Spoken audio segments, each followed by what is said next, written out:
Philosophe Pierre Thévagnan, auteur de cet ouvrage « La haine de la religion, comment l'athéisme est devenu l'opium du peuple de gauche ». Alors, merci d'avoir accepté notre invitation. Pierre Thévagnan, vous êtes philosophe, écrivain. Alors, vous avez écrit ce petit livre vraiment passionnant. Alors, vous affirmez que la gauche, pour justifier son rejet de la religion, reprend souvent en boucle la fameuse citation de Karl Marx, la religion est l'opium du peuple. Or, vous affirmez que la plupart des révolutionnaires marxistes, comme Lénine, Trotsky, Rosa Luxembourg, Marx lui-même, étaient loin d'être hostiles à la religion. Oui, je l'affirme, c'est même pas une opinion personnelle, ça peut se vérifier dans les textes. Marx lui-même, effectivement, hein, c'est dans le fameux texte sur l'opium du peuple, ce qui ressort, si on le lit bien, c'est pas une interprétation personnelle, c'est que Marx, comme d'ailleurs Lénine, effectivement, Trotsky, Rosa Luxembourg, sont irréligieux, c'est-à-dire ne sont pas croyants, sont athées, sont parfaitement critiques et sans complaisance vis-à-vis de toutes les collusions qui peuvent avoir lieu au cours de l'histoire entre des institutions religieuses, des pouvoirs religieux et puis des pouvoirs politiques. Oppresseurs, mais ont un point de vue sur la religion, le fait religieux, effectivement, qui n'est pas une hostilité primaire, pour la simple raison qu'ils ont un point de vue matérialiste. C'est-à-dire qu'ils estiment que ce ne sont pas les idées en tant que telles qui mènent le monde, mais que ce sont les pratiques, que ce sont les rapports sociaux qui déterminent justement le cours de l'histoire. Et par conséquent, ce point de vue matérialiste, il consiste à dire que l'important n'est pas ce qu'un individu pense, ce qu'un individu croit, mais ce qu'il fait concrètement. Et par conséquent, il ne suffit pas de savoir que quelqu'un croit au ciel ou n'y croit pas, croit en tel ou tel Dieu ou n'y croit pas, croit en tel ou tel prophète ou n'y croit pas, mais il s'agit de voir qu'est-ce que, au nom de cette croyance, il fait, qu'est-ce qu'il tire lui-même comme conclusion, non seulement théorique, mais surtout pratique de cette croyance. Et si sa croyance, si pour aller au ciel, il estime qu'il doit se mettre en grève ou combattre un dictateur, ce n'est pas la même chose que si, pour aller au ciel, il croit qu'il faut qu'il se soumette ou qu'il soutienne, y compris un pouvoir oppresseur. Donc, tout simplement, c'est ça que Marx appelle un point de vue matérialiste. Non pas se focaliser sur ce que croient les gens, mais sur leurs pratiques et sur les rapports sociaux dans lesquels, et les luttes sociales dans lesquelles ils sont inscrits. Alors en France, le rejet de la religion touche l'ensemble de la gauche, de la plus modérée entre guillemets à la plus radicale. Entre guillemets aussi. Entre guillemets également. Oui, bah effectivement, oui, ça j'ai pu le constater. Alors, d'une certaine manière, se référer à Marx et à cette citation sur l'opium du peuple de gauche, on pourrait dire que c'est plus... en tout cas, ce que j'ai voulu dire, c'est qu'effectivement, cette phrase-là, moi, je l'ai entendue un petit peu partout. Aussi bien de gens qui se réclament effectivement d'une gauche entre guillemets modérée, de gouvernement, que de gens qui se réclament d'une gauche plus radicale, aussi bien marxiste, marxiste-léniniste que libertaire, anarchiste, etc. On sort cette phrase de Marx, on l'utilise effectivement à contresens. Mais c'est dû à quoi? C'est dû réellement une ignorance? Alors à quoi c'est dû? Est-ce qu'il y a de la mauvaise foi? C'est très difficile, je sonde pas ni les cœurs ni les âmes. Ça peut être dû à des tas de choses, mais en tout cas, ce que je constate avant de savoir pourquoi ou de me poser la question, c'est qu'en tout cas, effectivement, cette phrase-là, de fait, pour justifier à chaque fois un rejet, une hostilité, un soupçon, une suspicion assez viscérale, qui peut prendre des formes assez violentes, un rejet qui peut prendre des formes assez violentes de la religion, mais c'est jamais de la religion en tant que telle, ça va être très concrètement la méfiance vis-à-vis d'un individu, membre du même parti, ou d'une candidate, dans le cas d'Ilham Moussaïd au NPA, en raison de son affiliation ou son appartenance à une religion. Et effectivement, ce qui pourrait paraître étonnant, c'est que, ou plutôt ce qui pourrait paraître logique, c'est qu'effectivement des gens qui se réclament du marxisme se réfèrent à Marx. C'est déjà plus surprenant que d'un côté des anarchistes, de l'autre des socialistes ou des sociodémocrates qui ne se réclament pas de Marx, tout d'un coup se découvrent tous marxistes, un petit peu comme effectivement les pires machistes se sont découverts féministes, ou les plus cléricaux de nos hommes politiques se sont découverts laïcs, quand il s'agissait de taper sur le voile. Donc là, il y a cette première remarque qu'on peut faire, c'est-à-dire que, tiens, tout d'un coup on découvre qu'il y a beaucoup de marxistes en France. Alors je cite des exemples dans le livre de tous les gens qui se sont réclamés ou qui ont invoqué la phrase de Marx, de Nadine Morano à Aurélie Filippetti, en passant par Éric Zemmour, je crois. Donc des gens qui n'ont rien de marxiste, qui n'ont jamais été spécialement marxistes et qui tout d'un coup, pour l'occasion, le deviennent. Donc d'un côté, on pourrait penser qu'effectivement c'est logique chez les marxistes d'entendre cette phrase, et puis moins dans d'autres courants de la gauche. Mais on pourrait aussi retourner la chose et dire que non, c'est encore plus choquant d'entendre des marxistes dire ça, parce que précisément des marxistes sont censés connaître ce qu'a dit Marx et donc ne pas utiliser la formule de Marx à contresens. Alors vous affirmez également qu'il ne s'agit plus seulement de protéger les institutions étatiques, la religion musulmane, mais également les institutions et tous les espaces politiques comme les partis, les syndicats, les associations, les mouvements sociaux notamment. Oui, bah oui, parce que ce qui est un petit peu triste, je fais un petit peu ce parallèle dans le livre, c'est qu'on n'est plus simplement dans justement des opérations de macro-politique, de gros partis de gouvernement qui vont légiférer pour interdire un certain nombre d'espaces, effectivement, donc par exemple l'accès à l'école publique aux filles qui portent un foulard, mais d'une certaine manière, c'est l'opposition qui s'y met. Donc les espaces qui restent quand on fait partie d'un groupe a fortiori opprimé, qui sont les espaces justement de militance, donc effectivement les partis politiques, les syndicats, les associations, les mouvements sociaux, la gauche, et y compris la gauche radicale, eh ben, ces partis-là aussi, d'une certaine manière, deviennent des zones interdites, pour une femme voilée par exemple, puisque là, sans que ça passe effectivement par l'appareil d'État, par des lois, mais on a des processus analogues en interne dans ces espaces politiques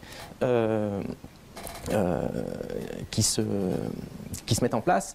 Et moi je fais ce parallèle, ce rapprochement un petit peu triste à la fin du livre, que finalement en 2010, quand il y a eu l'affaire Ilham Moussaïd, on avait d'un côté, donc à l'échelle macro-politique, l'État sarkozyste qui imposait au pays un grand débat sur l'identité nationale, autour d'une figure repoussoire, d'un épouvantail qui était la femme voilée, puisqu'au même moment était lancé le débat, entre guillemets, sur le voile intégral.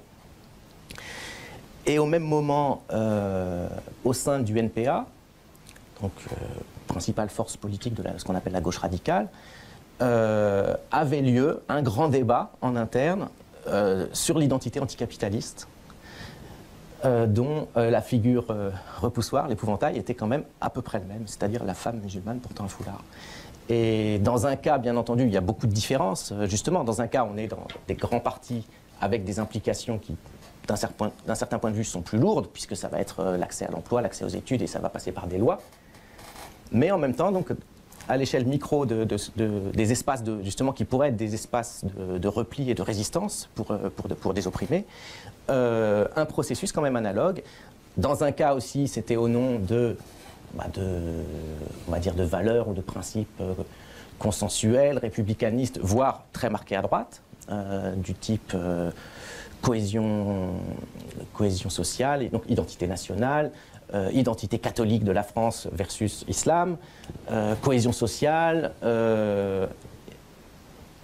également justement nation. Hein. De l'autre, au NPA, c'est plutôt que cohésion sociale, c'est lutte de classe, plutôt que identité nationale, c'est internationalisme,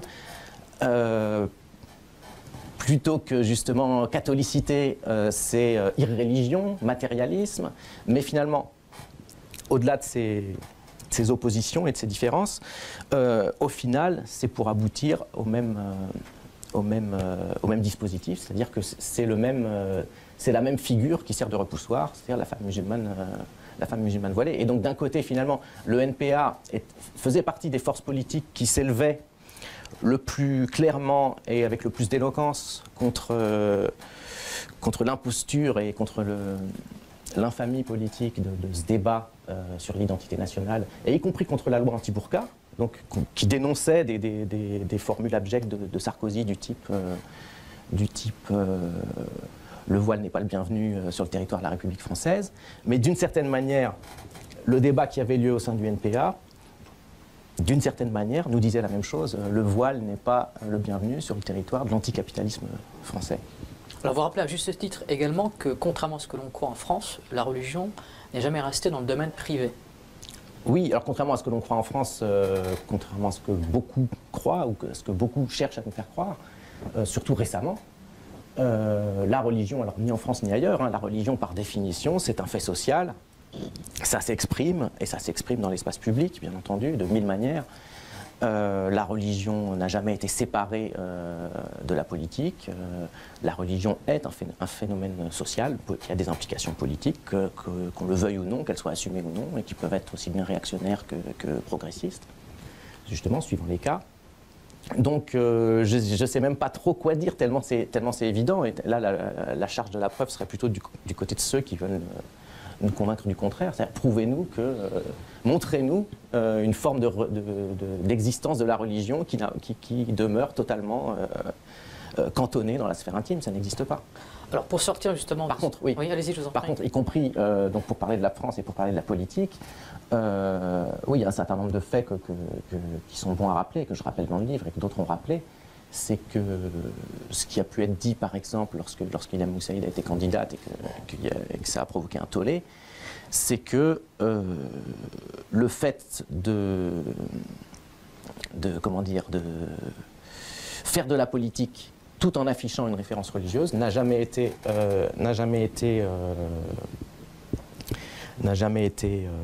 comment dire, un problème pour la laïcité française. La laïcité, ça ne veut absolument pas dire qu'il est interdit de faire de la politique en affichant sa référence religieuse. C'est pour ça qu'y compris Christine Boutin, lorsque pendant les débats sur le Pax, elle avait brandi sa Bible, on peut se moquer d'elle, on peut dire ce qu'on veut, on peut surtout critiquer justement l'usage qu'elle fait de sa Bible et le type de position politique qu'elle est en train de prendre à ce moment-là. Mais le fait de brandir une Bible, que ce soit d'ailleurs pour s'opposer au Pax ou pour le soutenir, peu importe, n'a absolument rien d'illicite en termes de laïcité. On peut brandir le livre qu'on veut dans l'Assemblée nationale. La vie politique implique cette liberté-là. Et on confond souvent, ou on fait mine de confondre, ou on cherche à nous faire confondre, justement, ce qu'est vraiment la laïcité, c'est-à-dire telle que la loi de 1905 l'a définie, c'est-à-dire une séparation des autorités politiques et des autorités religieuses. Ce qui n'est pas du tout la même chose qu'une séparation de la vie politique et des convictions religieuses des individus, des citoyens, des électeurs, mais y compris des gens qui se présentent devant le suffrage des électeurs. Et je rappelle aussi dans le livre donc, que l'abbé Pierre a été non seulement candidat, mais élu, et il a siégé à l'Assemblée nationale, et il n'a pas été le seul, et qu'aucun texte de loi, aucun principe laïque ne s'oppose au fait que quelqu'un se réclame plus ou moins ouvertement d'une religion, s'inspire plus ou moins, et de manière diverse d'ailleurs, aussi bien droitière que gauchiste, d'une référence religieuse, et à ce titre ensuite se présente devant le suffrage des électeurs et puis assume les conséquences, et y compris s'il est élu, va siéger en tant que chrétien-démocrate ou chrétien de gauche ou prêtre ouvrier ou ce que vous voulez. Alors pour sortir de cette vision essentialiste de l'islam ou de la religion, vous reprenez une citation de Marx: ce n'est pas la religion qui fait l'homme, mais l'homme qui fait la religion. Oui, c'est pareil, ça c'est pas moi qui le souligne, c'est une phrase de Marx que je commente, que je souligne effectivement dans le texte de Marx, que je rappelle, que j'incite justement nos amis Nadine Morano, Aurélie Filippetti ou tous les professeurs de marxisme qui ont un petit peu ironisé sur la candidature d'Ilham Moussaïd, que je rappelle cette phrase de Marx effectivement, c'était pas la religion qui fait l'homme, mais l'homme qui fait la religion.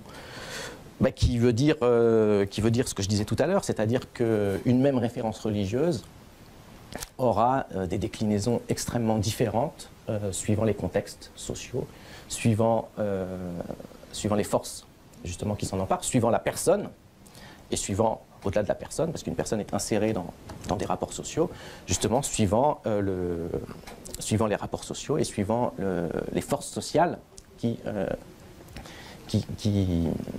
qui s'en emparent. Et très concrètement, là aussi, l'histoire nous montre que justement, aussi bien la référence catholique, protestante, juive, musulmane, eh bien,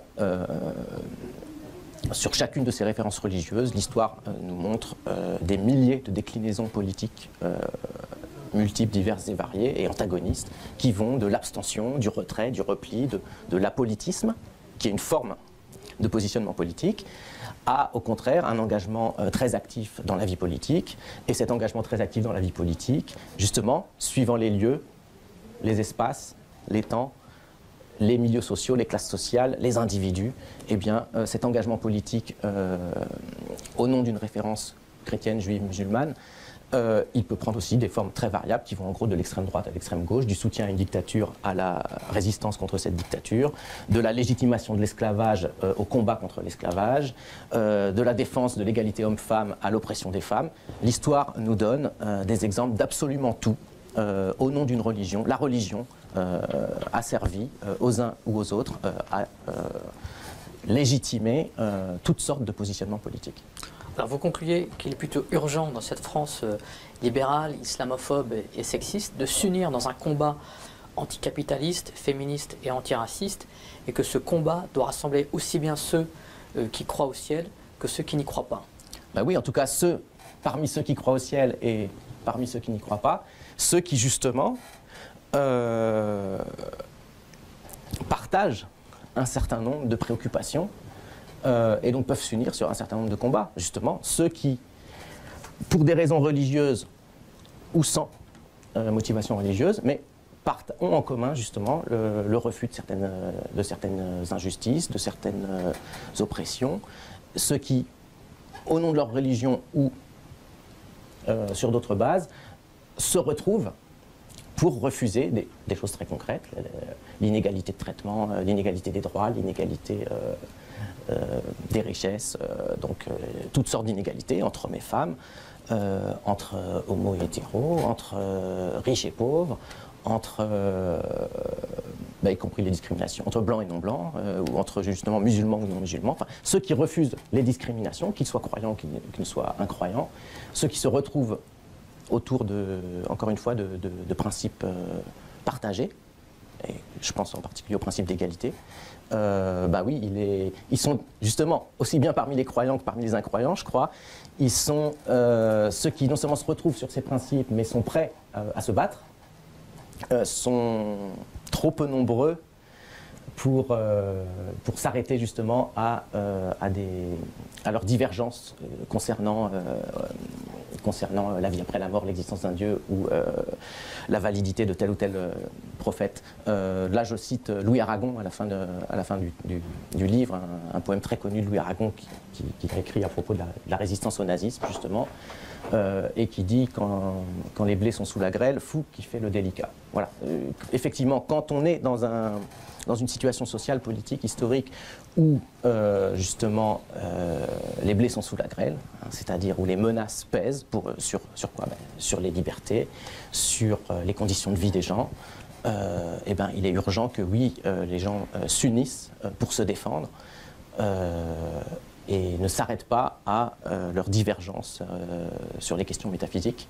Ce n'est pas une manière de dire qu'elles n'ont pas d'importance, mais c'est une manière de dire qu'en termes d'urgence, il n'est peut-être pas bon de s'arrêter à ce type de divergence. Il y a aussi cette phrase de Lénine que je cite qui dit que, de mémoire, d'un point de vue matérialiste, donc du point de vue matérialiste qui est le sien, inspiré de Marx, donc, ce n'est pas tant l'unité en opinion parmi les opprimés qui compte, l'unité en opinion sur la question du paradis céleste qui est importante, mais l'unité dans l'action pour produire quelque chose comme un paradis terrestre. Merci à vous, Pierre Thévagnan. Alors je rappelle cet ouvrage vraiment excellent à mettre entre toutes les mains, La haine de la religion, ou comment l'athéisme est devenu l'opium du peuple de gauche, aux éditions La Découverte.